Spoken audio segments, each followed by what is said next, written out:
Now, the Pentagon chief is not happy with Barack Obama's strategy in Syria. According to US media reports, a leaked memo cites Chuck Hagel as saying Washington could lose its gains against Islamic State unless it alters its approach to the Assad government. Well, let's get an insight on this from former Pentagon official Michael Maloof, who joins us now live from the States. Thanks very much for joining us this evening. What do you think Mr Hagel made by those remarks when he talks about a change of approach? Do you think he's going to side with Assad or actually try and take him out with regime change? Well, I think the two-page memo, and that's what I've heard it is, has expressed concern that the continued bombing in going after ISIS is actually supporting the Assad regime, and I think he wants a clarification of what U.S. policy is going to be.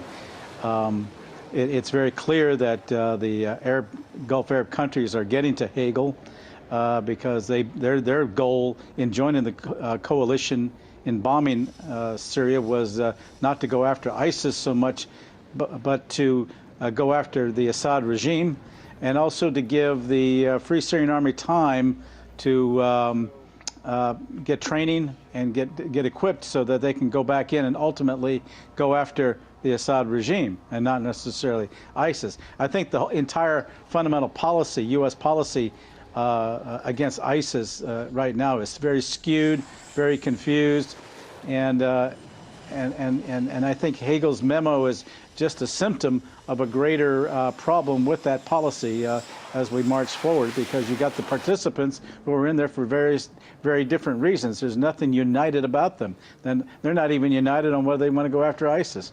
And so this creates a real dilemma. I think what Hagel is concerned about ultimately is going after that the support of going after ISIS. It's basically helping Assad, and that's not what their intent is.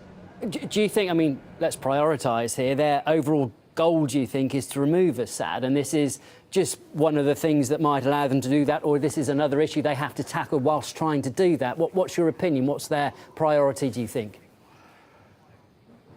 Well, the administration made clear that their goal no longer was regime change, and they are there to bomb ISIS. Now, the question, I think, in policymakers' minds, and certainly among strategists, is, well, if you remove Assad, what are you going to put in its place? And ISIS is the only thing that is capable of filling that void. And we find out, as we know, ISIS is just as unacceptable to the world. Then the question, and then the question is, in terms of trying to carry on this policy, Obama sees how the Arab countries are completely at variance with the direction this administration is going. That's why I said earlier it's very skewed, and it's not going anywhere. And I think any bombing of ISIS targets really does help the Assad regime. But the question is, what do you put in its place? And to wait a year, 2 years, that'll just make Damascus stronger.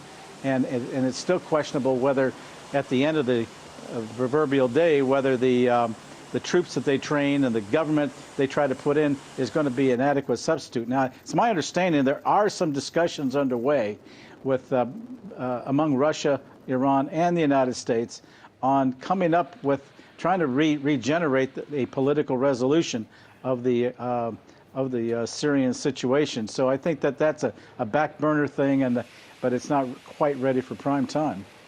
OK, well, look, fascinating to talk to you this evening. That was Michael Maloof, a former Pentagon official. Thank you.